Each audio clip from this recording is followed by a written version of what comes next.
Facebook Live. Took a few weeks off there for some holidays, and so we're going to get back into it. We're talking about routines now. I know the kids, some kids may have gone back to school, depending on where you live in the world, and some kids are going back on the next week or 2 weeks anyway. They're going to be back in school by the 1st of September. So, let's get into it. What can you do, yourself, particularly if you've got kids, you're busy life, what can you do to help yourself, to change things up if you feel like things have gone out of hand? As I always say, bring it back to basics. So that's going to be one of them. I'm going to give you 7 ideas. They're going to be divided up into 3 different sections. We'll come to that in a second. The emphasis is on going to be, if you have a very busy life and things seem to be impossible to get shifting forward or changing things up in any way, these ideas might help. The only thing I would say to you is you have to remember, you need to take your time. When you're developing a new routine, changing a habit, working towards a goal, it's important that you realize any sort of change that you're going to implement is going to be, have some obstacles. And I've talked about the obstacles of change that can occur. And when we're aware of them, we can help. We can help ourselves. And I've gone into those in great detail. So do check out that video. There's a link in the description, through the original blog. The other thing you can do here is to remind yourself, what's the benefit to me? What's really going to be helpful to me? Why am I changing this? So how is this going to help me? Why am I changing it? Why am I changing it into a new habit or new goal, if I'm working towards a goal, or any sort of change that you're making? Like, remind yourself the benefits that you're going to get. Why you're doing it in the first place is really vital. Why am I doing this in the first place?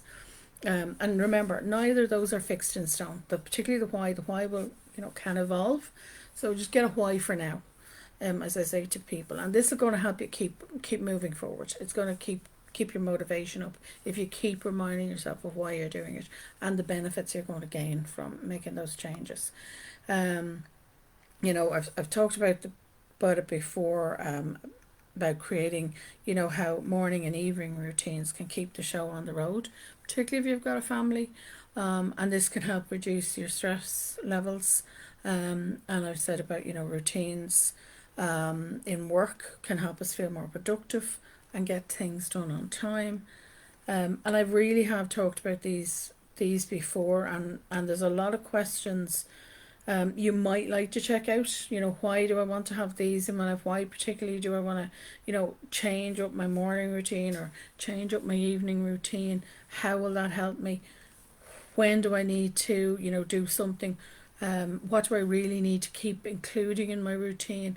All of those have a lot of questions involved in them. Again, I've done a really long video on that and a blog on it with loads of questions. So again, check that out before you make, you can check that out, and, before you make any changes, if you want, because that might help you decide where you want to start. And that's important. We need to know. But I'm going to give you some ideas of where you want to start. And that's what today's blog is about, and the video. So, we can start with the usual suspects. So first 3 are going to be about the usual suspects. The one is sleep. It's one of the reasons I talk about it in my book, The Building Blocks of Self-Care. It's one of the reasons it's on my, top of my basic self-care list. If you're not getting a good night's sleep, it's going to have such a knock-on effect on everything else that's going on in your life. It's so important. In fact, it's vital for your mental and physical health. So thinking about 7 to 9 hours sleep. And I know that can be hard with kids, but try and get it in. A proper night's sleep can aid your productivity, better memory, attention, and your focus. It's going to lower your stress and inflammation levels. So I have given you, if sleep is going to be one of the ones you want to tackle, I've done a video on this, and I've given you 11 tips on how to get a better night's sleep and how to adjust it. Little small things you can do to adjust, your routines, and get it, the way you can get a better night's sleep. So do check that out. So if you were going to change anything and sleep was an issue for you, and you realize, no, my sleep has gone off, particularly during the summer months, if the kids are off, sleep patterns can go off, even the kids' sleep patterns can go off. So have a look at the tips for that as well, how you can help them get a better night's sleep.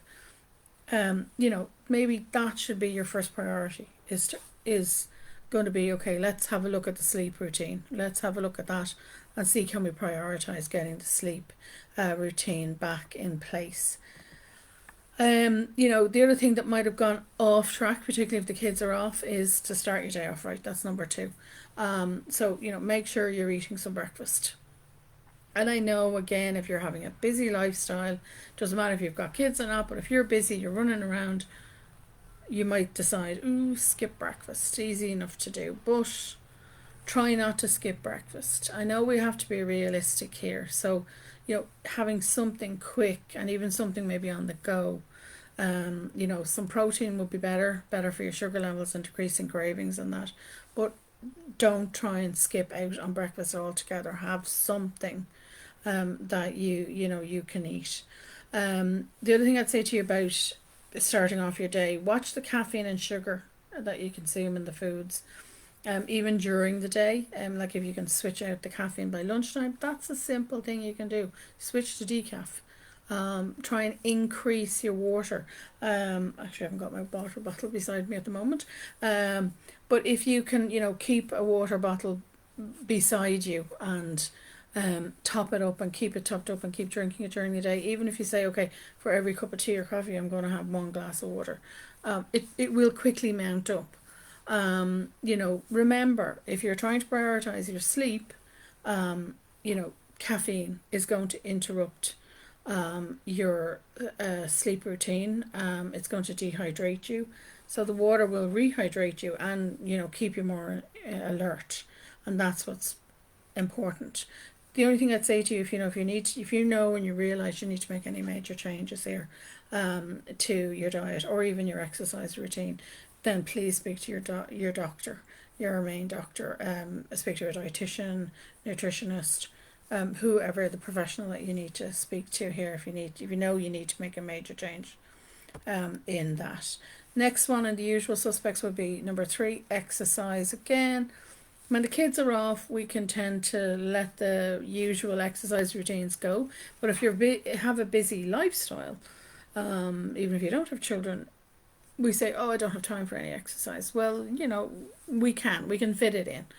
Because there, research is saying to us, like, there's loads of benefit to our emotional and mental health as well as our physical health, for exercise. And this can range from boosting your self-esteem to alleviating symptoms of mild to moderate depression. So it's quite broad ranging. And it really doesn't matter what exercise you do, what activity you do. So, as I say, look for something free, a walk. A walk is always, free. So 20 to 30 minutes, 5 days a week is what they recommend. But they don't say you can't break it down. So 10 minutes here and 10 minutes there adds up, can add up to your 20 to 30 minutes during the day. You can even get really creative about, how you get more active. Moving around your home and garden, getting a step counter, monitoring, how many you're already taking. I have my step counter here. Monitoring how many you're taking, and then build up in small increments daily, each month, up to get up, the amount of steps you need. Slipping in a walk at lunchtime or an online class if you're working from home.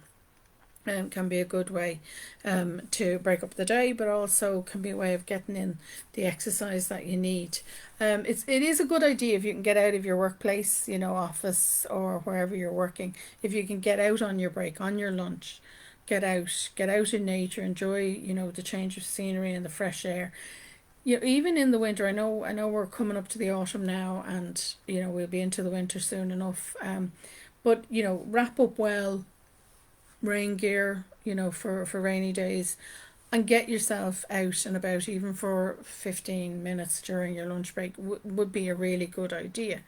Even if it isn't possible for you to slip off to the gym, or you're going to miss the gym that night, if that's your normal routine, well then at least you've done something. You've slipped in a walk. You haven't let it go altogether. And the other thing, is you can, if you do have kids, you can get the whole family involved. go for a walk. If the kids are playing a game, if they're on a pitch, or even if they're indoors, I mean, there's nothing to stop you while they're in there being supervised by appropriate adults for you to take a walk around the pitch, or walk around the building. There's nothing to stop you doing that. You can grab hold of another parent, have a natter while you're walking around, and that way you're getting in your exercise and you're fitting it into your routine. You're just sitting there waiting for the kids anyway. Now, next two is going to be about shifting our thinking. It's about adding in some ideas maybe to help shift our thinking. So fourth tip is about having a daily meditation practice. Again, one of my usual suspects as well. And it's high on my list of in the basics of self-care that I talk about. Because if you've got a very busy lifestyle, you've got kids, everything's going crazy days, stresses and pressures from your demands, you need something that's going to help reduce your stress levels, but also help you be more focused, help you with your attention span, because we use an awful lot of technology and it can be quite addictive. Most of the time we don't realize how addictive it is, but it's creating more mental habits of distraction and attention switching, and it's placing more stress on us, and we need something that's going to counteract that. So an awful lot of the time we may be present in body, and we may realize it, or we may not have realized it, that we can be present in body, but our mind is elsewhere. So meditation will help you re-engage the mind, bring it back to the present moment, become more aware and attentive to what's actually going on around you. Meditation is a really effective attention training tool that we can use, and it doesn't have to be for very long. A 3-minute breather, and I give a free example of that in the blog. You can link out to it.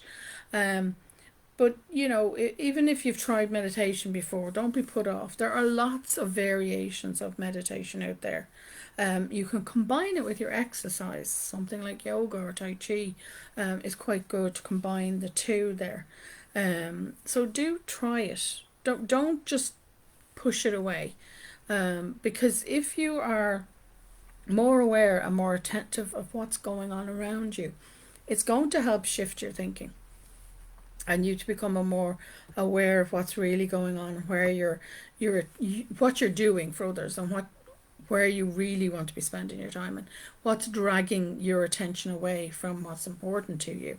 So therefore it's going to reduce your stress as well. So it's important. It's an important tool to try and pick up. Number 5 again around the thinking is to watch what you're listening to, but listen to uplifting, like podcasts, or read positive books. I always try and finish my day by reading a page of the day which is uplifting. There's a variety of daily meditations you can read. They're just short readings. Some of them are this small, some of them are a little bit bigger, few sentences, but they're uplifting, they're positive. And it's a good way to support your mental and physical health as well, because we really need to become more discerning about what we're consuming, and this is important for our mental and physical health. If we're focusing on too much negativity, well then that's the way our thinking is going to be, and we can become very negative thinking, negative mindset can set in, and that's not good for us. So something uplifting, something positive will help also expand the mind. It keeps us up to date, but in a positive way. It'll help open the mind. You become more open-minded. It can help with Alzheimer's as well, and we know the meditation does that as well. So you can set yourself goals of reading or listening to a book, hopefully positive, be careful, and a podcast. Go have a look. It might take you a little while to set this up. I have my lists. I set them up every year of books I want to read, and I will actively then pursue at least 4 books in terms of non-fiction books every month. I do read an awful lot, so I'd read an awful lot of fiction as well on top of that. But you don't have to go that bad. You set yourself a goal of reading or listening to a book every month, or even one book every month, or gearing yourself towards more positive podcasts. And there are up there. You just have to go and do a little bit of research. And as I said, it can help you, to switch. If you're trying to change a habit, then you can help you to switch from something maybe that was negative, maybe the amount of time you were spending on social media, which was being derogatory towards your mental health, really. Your mental health was starting to suffer. You realize that you were more negative thinking. If you can switch that time, just even 10 minutes to listen to, or read something that's more uplifting.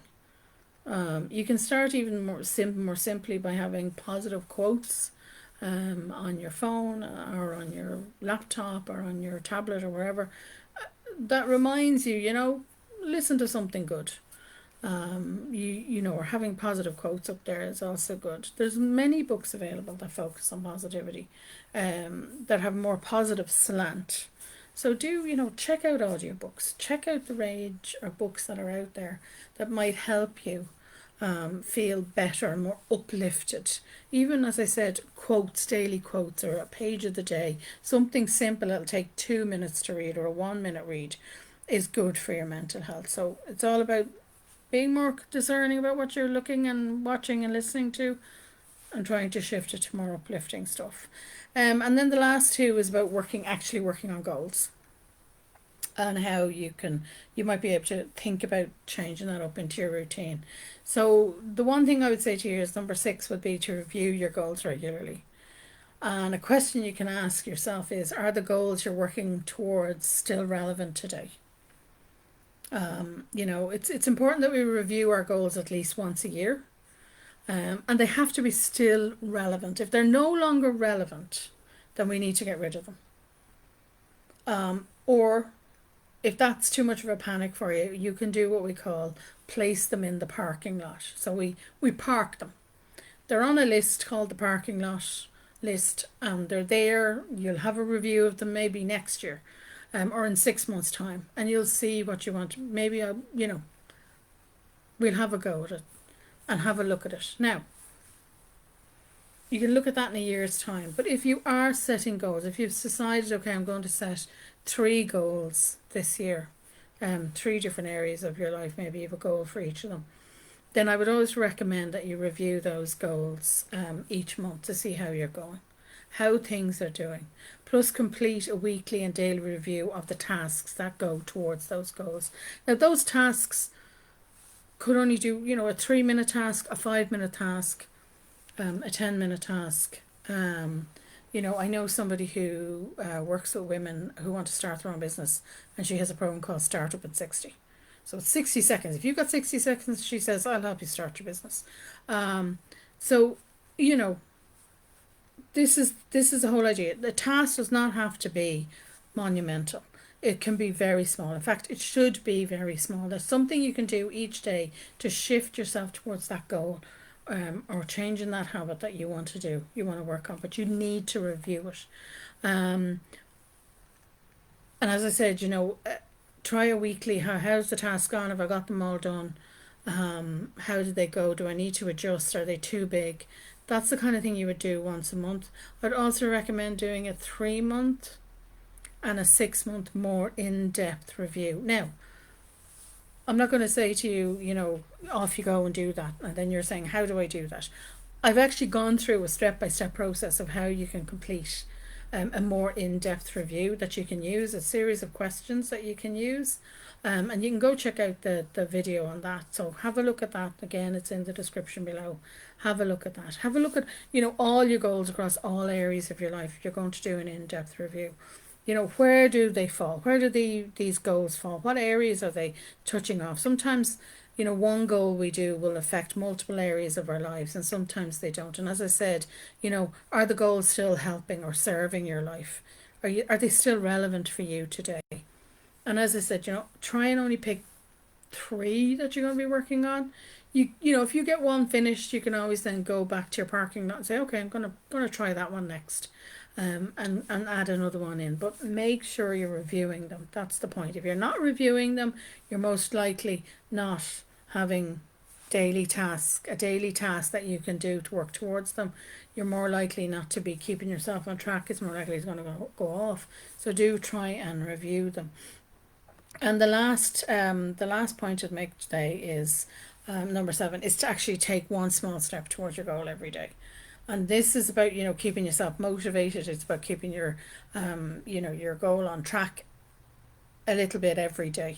So, this is about accomplishing something for yourself. Goals are generally something we want to, accomplish for ourselves. But again, we have to be realistic. And as I said, prioritize what needs to be done. So, you need a review.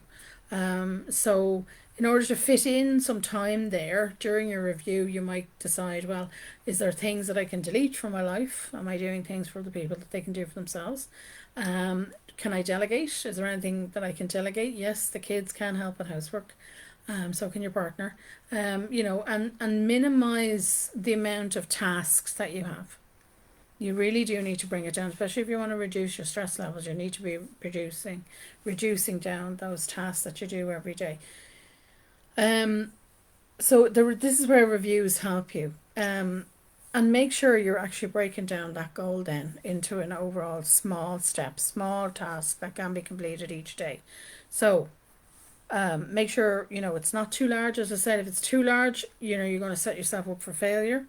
You're going to lose motivation, and it's going to be too difficult. You're just not going to continue. So make sure any daily tasks you have to do, they can be small. They can take a minute. They can take 5 minutes. They can take 10 minutes. But I would say no longer than 20 to 25 minutes to complete. If it's too long, too much, you're going to get overwhelmed. You're just going to quit, and that's one of the obstacles for change. So you have to be mindful of that. So, if there's too many tasks, you've got to be more discerning about what you take on and for who. And it should always be for you and your family, and then go out from there. But you can't spread yourself too thinly here. There's only simply so much time in the day, and there's only you.